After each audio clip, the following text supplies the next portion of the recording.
formuler des questions, pas des réponses. Quand on est dans le champ de la morale, il y a les réponses. Quand on est dans le champ de l'éthique, hélas, il n'y a que les questions et parfois on sort un peu groggy avec plus de questions que ce qu'on avait quand on était rentré.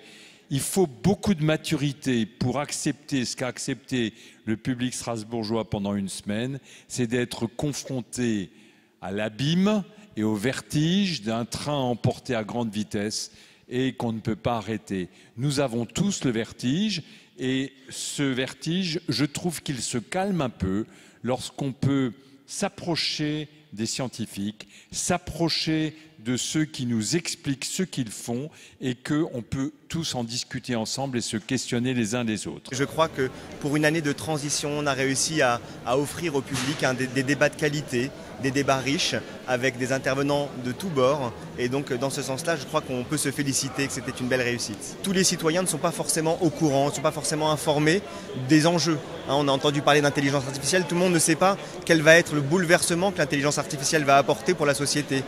C'est la même chose pour les questions de fin de vie avec les personnes âgées en difficulté. C'est la même chose pour les questions de suicide assisté, pour la reproduction. Donc oui, il est fondamental de discuter de tous ces débats pour que le législateur ne soit pas seul à prendre les décisions, mais que tout le monde soit informé. Les gens ont la crainte que l'homme soit dépassé par ses propres découvertes, que ce soit dans la médecine, mais que ce soit aussi dans le domaine du numérique ou de l'intelligence artificielle. Donc en débattre est absolument indispensable. Le début de tout, c'est la compréhension, c'est le partage de l'information, c'est la pédagogie. Et ensuite, chacun peut se forger une opinion. Et donc, il faut d'abord avoir la matière première.